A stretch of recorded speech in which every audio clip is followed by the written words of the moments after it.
Olá, bem-vindos a mais um encontro aqui no Concurseja. Hoje a gente vai mergulhar num tema, olha, essencial para quem estuda para concurso e para entender como o nosso país funciona. Os princípios fundamentais da administração pública no Brasil. Olá, é um prazer estar aqui e você tem razão, é um tema base mesmo. Pois é. A gente está com um material de apoio aqui, uns trechos de direito administrativo que são tipo a nossa espinha dorsal para essa conversa. Ele cobre tanto aqueles princípios que estão lá escritos na Constituição, sabe? Uhum. Aqueles do artigo 37? Isso. E também alguns outros que, embora não estejam escritos com todas as letras, são super importantes para sacar como o governo, as prefeituras, enfim, o setor público deveria operar. Exato. São conceitos implícitos, mas com força de norma também. A nossa missão aqui hoje é justamente essa: pegar esses princípios, entender a ideia central de cada um e por que eles são tão cruciais, de um jeito direto, sem complicação. Ok, então, vamos desempacotar isso. Vamos sim. E é bom frisar desde já, não são só sugestões, viu? São regras obrigatórias mesmo. Normas que têm que guiar toda e qualquer ação da administração pública. Em todos os níveis, Em né? todos os níveis. União, estados, Distrito Federal, municípios e tanto na administração direta, tipo os ministérios e secretarias, quanto na indireta, como autarquias, fundações públicas. Todas elas têm que seguir esses princípios. Senão, vira bagunça, né? Total. Sem regra, não tem jogo. Bom, para começar, o material destaca logo de cara aqueles 5 princípios que estão escritos lá na Constituição Federal, no famoso artigo 37. Uhum. Tem até aquele mnemônico clássico, né? O LIMP. Ajuda a lembrar. O famoso LIMP ajuda muito na hora da prova, né? Legalidade, impessoalidade, moralidade, publicidade e eficiência. Exato. Vamos começar pelo L, então. Legalidade. Qual que é a grande sacada aqui? O que diferencia a administração do cidadão comum nesse ponto? Olha, essa é uma distinção fundamental. Para nós, cidadãos, a regra é tudo que a lei não proíbe, a gente pode fazer. É o princípio da autonomia da vontade, né? Certo. A liberdade é a regra. Isso. Agora, para a administração pública, a lógica é invertida. Ela só pode fazer aquilo que a lei expressamente autoriza ou determina. A lei não é só um limite para ela não ultrapassar. Ah, entendi. Ela é o fundamento, a condição para que a administração possa agir. É o que no direito a gente chama de agir secundum legem. Segundo um legem. O que seria isso, traduzindo? Seria segundo a lei. Ou seja, a ação tem que estar prevista, autorizada pela lei. A administração não pode agir contra a legem, quer dizer, contra o que a lei diz. Uhum. E nem praeter legem, que seria agir onde a lei não diz nada, numa área não regulada. Para a administração, se a lei não autorizou, ela não pode fazer. Ponto final. Nossa, isso é bem restritivo, né? Mas eu imagino que seja para proteger a gente, o cidadão. Exatamente. É uma garantia contra o arbítrio, contra decisões tomadas por vontade pessoal do governante ou do servidor.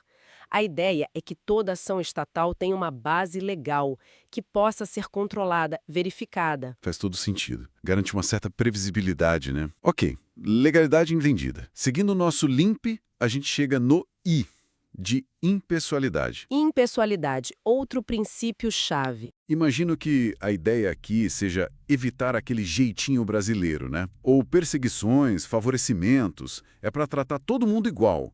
E também aquela ideia de que o ato não é da pessoa, do servidor, mas sim da instituição. Perfeito. Você pegou os dois aspectos centrais da impessoalidade. Primeiro, a finalidade da ação administrativa tem que ser sempre o interesse público. O gestor não pode agir para beneficiar a si mesmo, ou amigos, ou correligionários. Uhum. Nem para prejudicar um inimigo político, um desafeto. O foco é o bem comum, a coletividade. Isso se liga diretamente à ideia de isonomia, de tratar todos de forma igual perante a administração, sem privilégios ou discriminações indevidas. Mas espera aí, tratar todo mundo igual. E as políticas de cotas, por exemplo? Ou programas de assistência para quem precisa mais? Isso não seria tratar diferente? Ótima pergunta. A impessoalidade não impede tratamentos diferenciados desde que eles sejam baseados em critérios objetivos, razoáveis e que visem justamente promover a igualdade material, não só a formal. Ah, entendi. Então, diferenciar para igualar em alguns casos. Exatamente, diferenciar os desiguais na medida de suas desigualdades, como dizia Rui Barbosa, para buscar uma igualdade real. O que não pode é diferenciar com base em critérios pessoais, subjetivos, de amizade ou inimizade. Certo.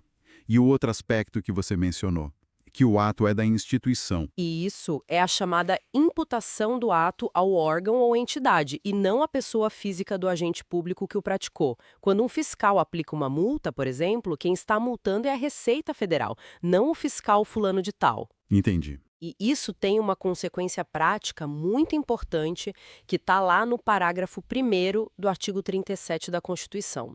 É proibido usar publicidade de atos, programas, obras, serviços e campanhas dos órgãos públicos para fazer promoção pessoal de autoridades ou servidores. Ah, aquela coisa de aparecer nome, símbolo ou imagem que caracterize promoção pessoal. Exatamente, nada de placa de obra com a foto do prefeito, o nome de programa social associado ao governador.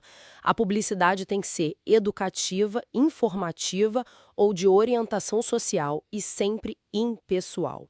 O mérito é da instituição, do Estado, não do indivíduo que ocupa o cargo temporariamente. Claríssimo. Impessoalidade, então, é não ter cara nem para beneficiar nem para perseguir. E o ato é sempre do órgão. Legal. Vamos para o M do LIMP. Moralidade. Moralidade administrativa. Esse aqui gera muita discussão, né? De mais alguma coisa. O que seria essa moralidade?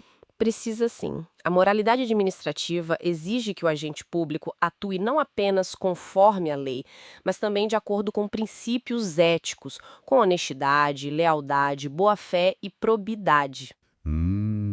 Então é um padrão de conduta ética. Exato.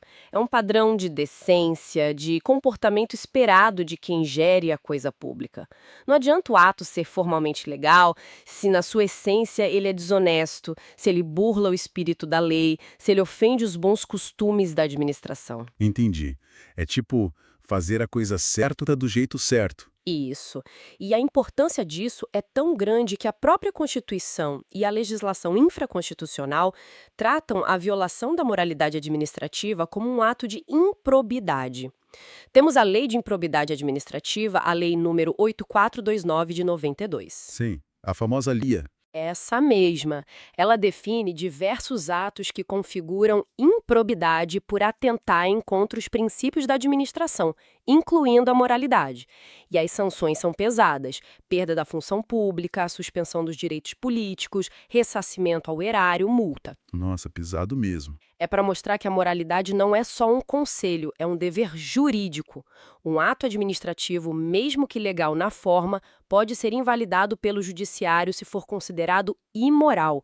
Ele funciona como um critério de validade do ato. Entendi. Então, legalidade e moralidade andam juntas, mas não são a mesma coisa. A moralidade adiciona uma camada de ética obrigatória. Perfeitamente. É a ética no serviço público elevada à categoria de princípio jurídico. Ok. Passamos pelo L, I, M, falta o P e o E. Vamos para o P de publicidade. Esse parece mais óbvio, né? Tem a ver com transparência.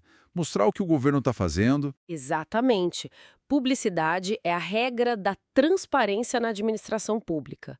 Os atos administrativos, em regra, têm que ser públicos, divulgados oficialmente para que todo mundo possa conhecer o que está sendo feito. E por que isso é importante? Por vários motivos. Primeiro, para que o ato possa produzir seus efeitos legais perante terceiros. Pensa numa multa de trânsito. Ela só vale depois que você é notificado, né?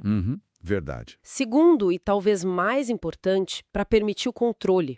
Como a sociedade vai controlar os atos do governo se ela não sabe o que ele está fazendo?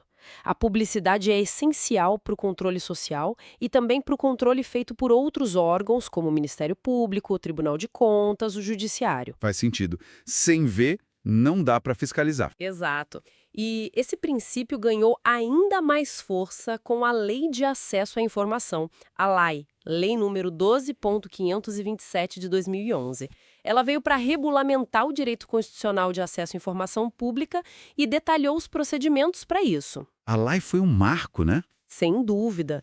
Ela estabeleceu que o acesso à informação pública é a regra e o sigilo é exceção. Qualquer cidadão pode pedir informações aos órgãos públicos e eles têm o dever de fornecer, salvo algumas exceções bem específicas. E quais seriam essas exceções? Quando o sigilo é permitido? O sigilo só é permitido em casos muito restritos, previstos em lei, e sempre de forma justificada e, na maioria das vezes, temporária.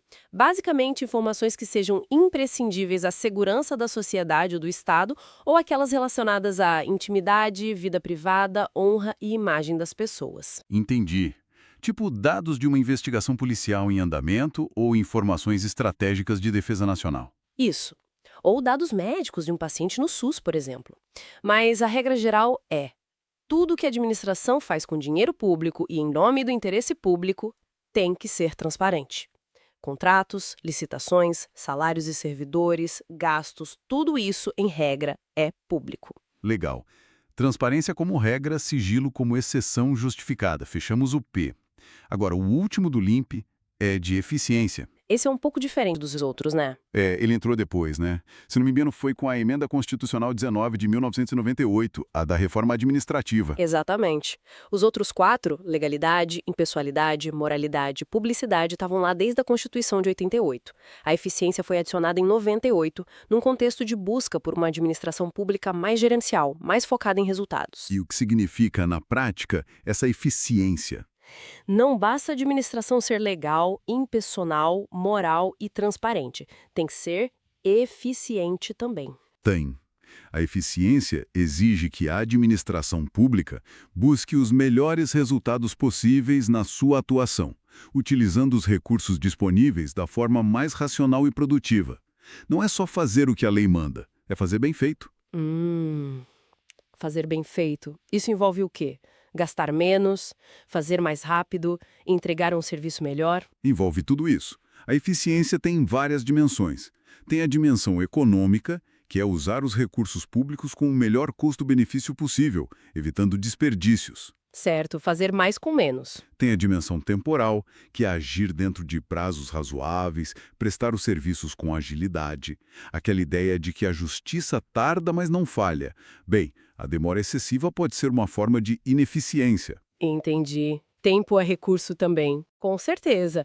E tem a dimensão qualitativa, que é a qualidade do serviço prestado, a capacidade de realmente atender às necessidades da população, de satisfazer o cidadão usuário.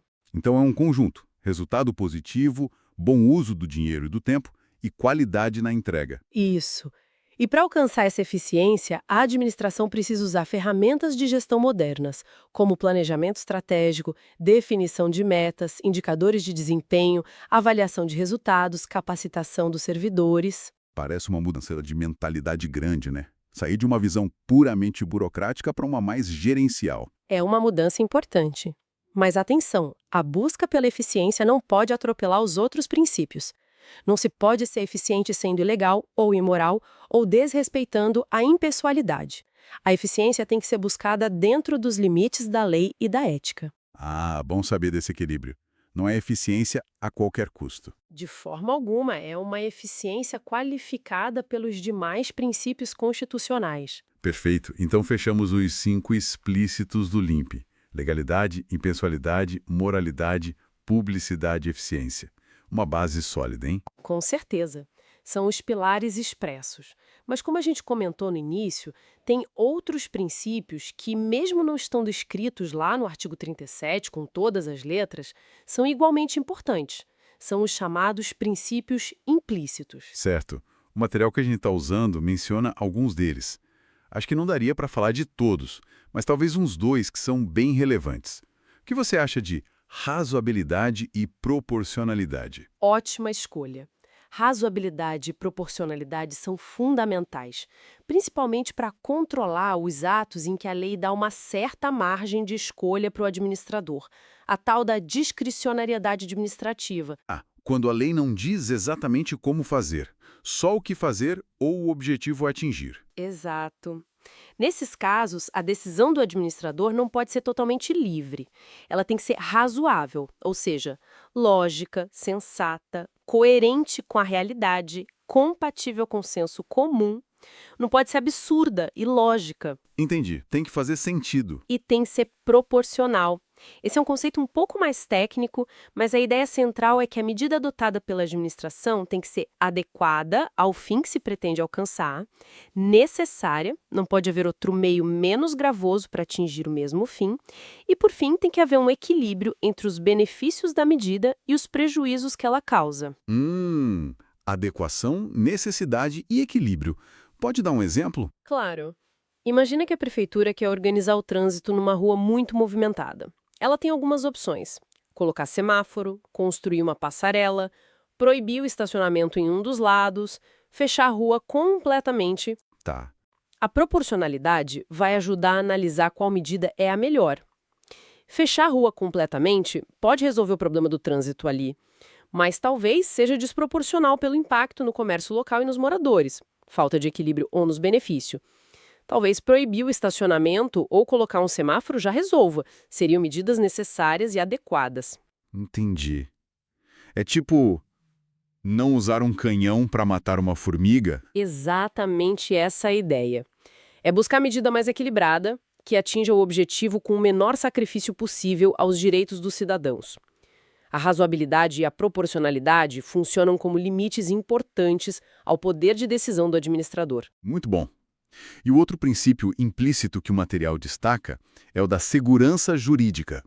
Esse nome já diz bastante, né? Sim, segurança jurídica tem a ver com estabilidade, previsibilidade e confiança nas relações entre a administração e os cidadãos. Como assim? As pessoas precisam ter uma certa segurança de que as regras do jogo não vão mudar a todo momento, de forma retroativa, prejudicando situações que já estavam consolidadas. E também que as decisões administrativas, uma vez tomadas e passado um tempo, não serão desfeitas abruptamente, a não ser por uma razão muito forte. Para a gente poder se planejar, confiar nas decisões do governo. Exato.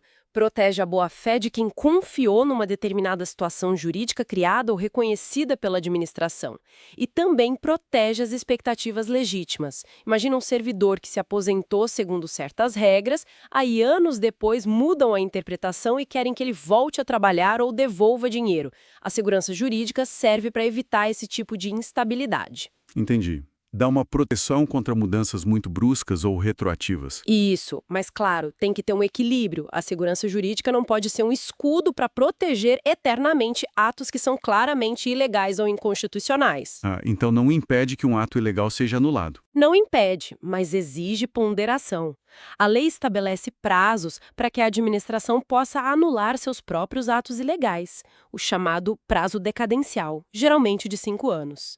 E mesmo dentro desse prazo, o judiciário e a própria administração devem analisar se o desfazimento do ato depois de muito tempo não causaria um prejuízo maior à segurança jurídica e à boa-fé do que a manutenção do ato mesmo com seu vício original. Nossa, é uma ponderação delicada mesmo. Muito delicada. Buscar esse equilíbrio entre a necessidade de corrigir ilegalidades e a necessidade de garantir estabilidade é um dos grandes desafios do direito administrativo.